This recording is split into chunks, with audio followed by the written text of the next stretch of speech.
Welcome to the Maestro Sersea podcast, where English learners worldwide learn and increase fluency in American English.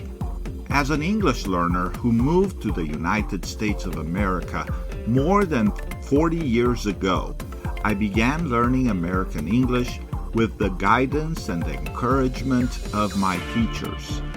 As an American English teacher, with over 30 years of experience teaching English learners in California, USA, I know that learning English is neither easy nor simple. Learning English takes discipline, motivation, and hard work. Let's work together to help you succeed.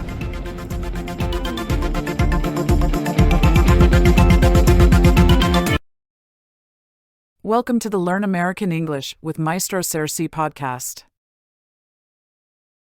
For the next few months, our podcasts published on Wednesdays will include excerpts from Maestro Sersea's ebook, Mastering Sentences in American English, a guide for English learners. In addition, during each Wednesday episode, we'll also include a grammar lesson to help you build your American English language skills. Are you ready? Let's begin.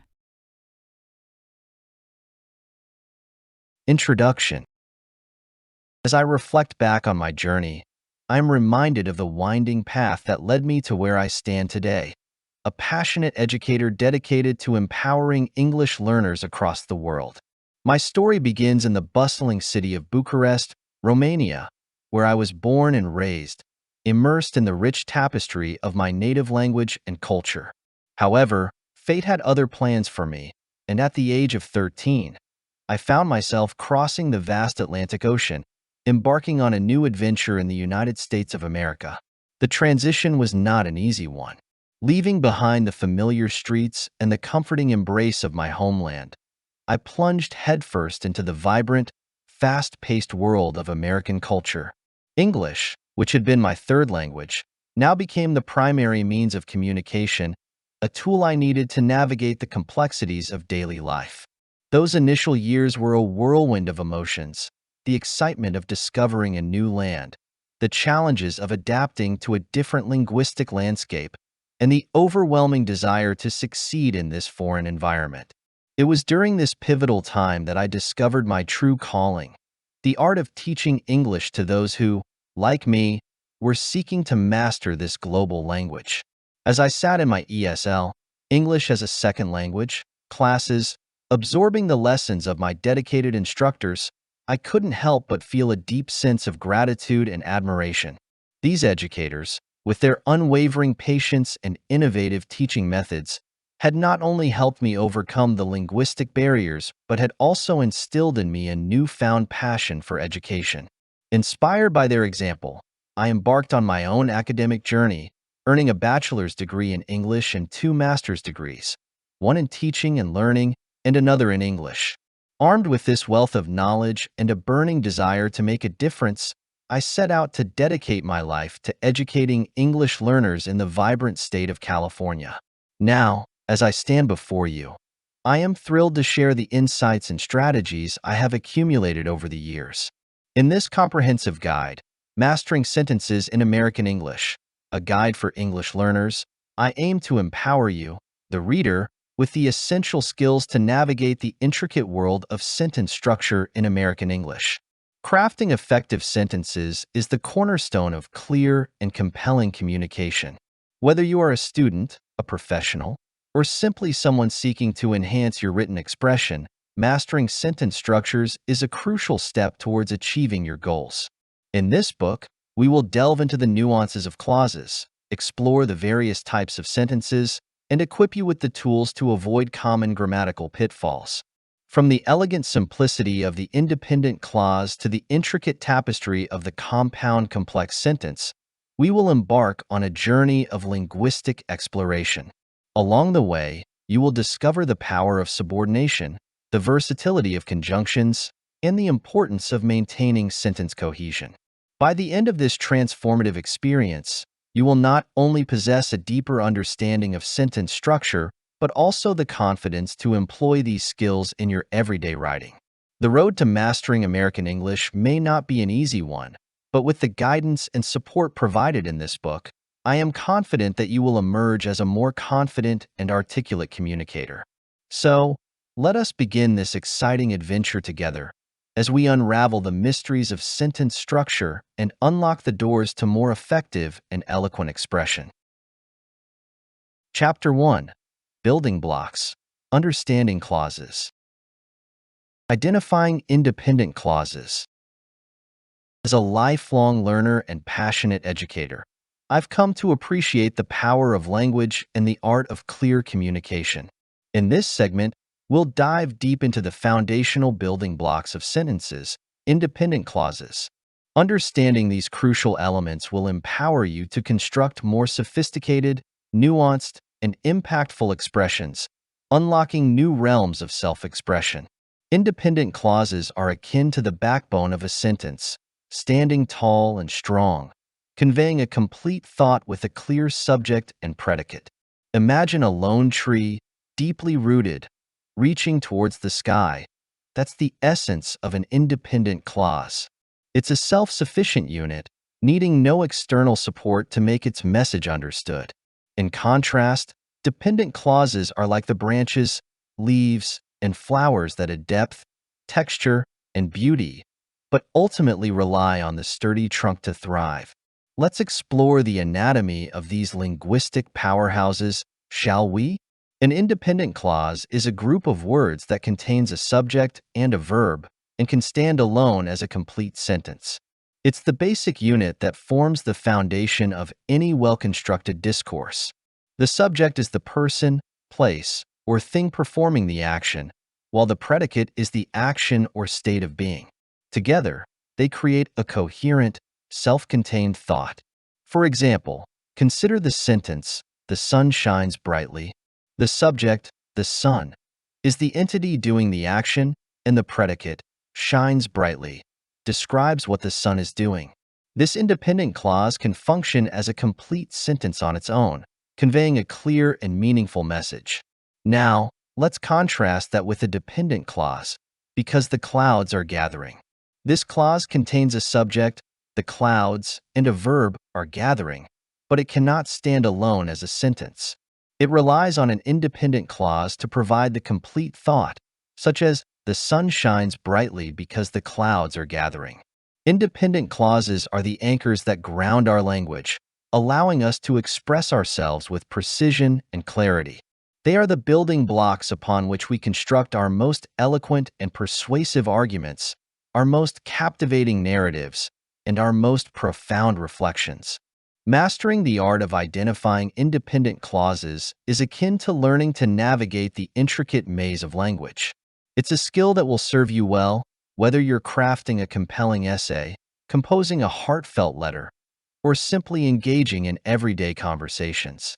With a keen eye for these linguistic titans, you'll be able to deconstruct complex sentences, identify the core messages, and rearrange the elements to suit your communicative needs. But the benefits of this knowledge extend far beyond the realm of language alone. By understanding the structure and function of independent clauses, you'll also gain valuable insights into the way we think, process information, and express our innermost thoughts and feelings. It's a window into the very fabric of human cognition and communication. So, let's embark on this journey of linguistic exploration together. As we delve deeper into the world of independent clauses, you'll discover the power of clear, concise, and impactful expression. You'll learn to identify the essential elements that give life to your words and how to wield them with confidence and precision. The path ahead may be winding, but with each step, you'll find yourself growing as a communicator, a thinker, and a storyteller. In the next file, we'll dive even deeper into the intricacies of independent clauses, exploring their various forms and nuances. We'll uncover the subtle differences between simple, compound, and complex sentences, and how mastering these structures can elevate your written and spoken language to new heights. So, keep your pen poised and your mind open, for the adventure that awaits is one of linguistic discovery and personal growth. Spotting dependent clauses. suspended in time. The surprising truths about dependent clauses. Have you ever felt like you were floating in a sea of words, unsure of which ones were carrying the full meaning and which ones were merely supporting players? If so, you've experienced the unique world of dependent clauses. These linguistic sidekicks may seem like they're just along for the ride, but in reality, they play a crucial role in shaping the structure and nuance of our sentences. At their core, dependent clauses are simply clauses that cannot stand alone. They rely on an independent clause to give them full meaning and context. It's a bit like a backup singer. They may not be the star of the show, but without them, the lead vocalist would sound awfully lonely. In the world of grammar, dependent clauses are the unsung heroes, quietly elevating the sentences they inhabit. But what exactly makes a clause dependent? Well, it all comes down to the presence, or lack thereof, of certain key elements. An independent clause contains a subject and a verb and can function as a complete sentence on its own. A dependent clause, on the other hand, is missing one of those essential components or is introduced by a subordinating conjunction like because, since, or unless. These little linguistic cues act as a signal that the clause that follows is dependent on something else to achieve its full meaning. The origins of the term dependent clause can be traced back to the ancient Greek and Latin grammarians, who recognized the need to distinguish between self-sufficient sentences and those that relied on additional context. Over time, as languages evolved and diversified, the concept of the dependent clause became a fundamental building block of grammar, helping writers and speakers convey nuanced ideas and complex relationships. But the significance of dependent clauses extends far beyond just sentence structure. These linguistic tools allow us to weave intricate tapestries of thought, connecting ideas, qualifying statements, and adding layers of meaning that would be difficult to achieve with independent clauses alone. They enable us to express conditionality, causality, concession, and a host of other subtle relationships that add richness and depth to our communication. Consider, for example, the simple sentence, "I went to the park." While this statement conveys a basic action, it lacks the context and detail that a dependent clause could provide. By adding a dependent clause, we can transform the sentence into something more dynamic. Because the weather was so beautiful, I went to the park. Now, the reason for the action is clear, and the full meaning of the sentence is enhanced. Dependent clauses can also be used to introduce qualifications, exceptions, or additional information that further refine the primary message. Imagine the difference between, "I finished my homework," and "although I was tired, I finished my homework." The dependent clause, "although I was tired," adds a layer of nuance, suggesting that the action was accomplished despite a perceived obstacle. The versatility of dependent clauses doesn't stop there. They can be used to create suspense, build anticipation, or even foreshadow future events. Consider the sentence, "If it rains tomorrow, we'll have to cancel the picnic." The dependent clause, "if it rains tomorrow," sets the stage for a potential outcome, leaving the reader or listener wondering what will happen next. So, the next time you find yourself swimming in a sea of words, take a moment to identify the dependent clauses. They may be the unsung heroes, but without them, our sentences would be hollow and our ideas would lack the depth and complexity that make language such a powerful tool for expression. Exploring the past continuous tense. Welcome to the world of verb tenses. Today, we will dive into a specific tense known as the past continuous tense. This tense allows us to talk about actions that were ongoing or in progress at a certain point in the past. By the end of this lesson, you will be able to understand and use the past continuous tense effectively in your writing and conversations. What is the past continuous tense? The past continuous tense is formed by using the past tense of the verb to be, was/were, and adding the present participle of the main verb with an ing ending. For example, I was studying or she was reading. This tense is used to describe actions that were happening in the past at a specific moment or over a period of time. Structure of the past continuous tense. In the past continuous tense, we use the verb to be, was/were, according to the subject of the sentence. Then, we add the main verb with an ing ending. Let's look at some examples. I was playing the guitar. They were dancing at the party. She was painting a beautiful landscape. He was watching his favorite movie. The past continuous tense is also used to set the scene or describe background actions in a story. It helps provide context and paint a more vivid picture for the reader or listener. When to use the past continuous tense. We use the past continuous tense in the following situations. To talk about actions that were in progress at a specific moment in the past.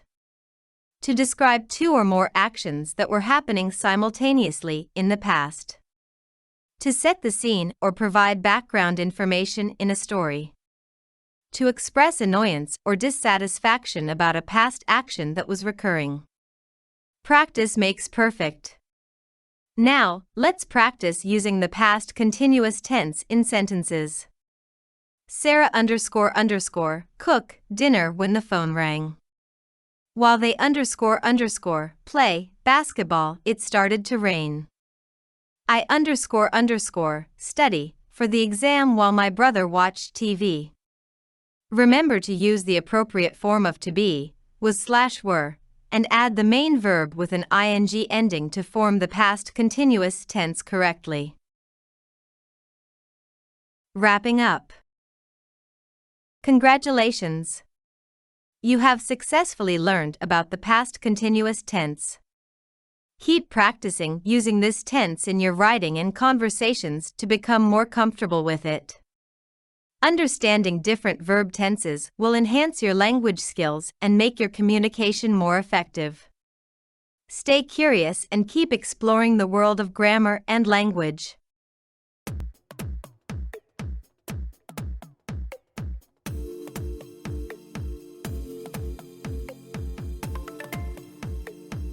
Thank you for being part of today's podcast with Maestro Sersea, where English learners worldwide learn American English.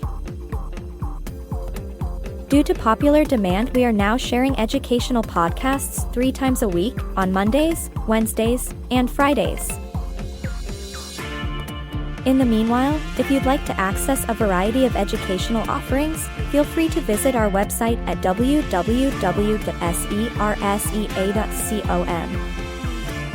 Learning American English takes discipline, motivation, and hard work. Keep up the good work.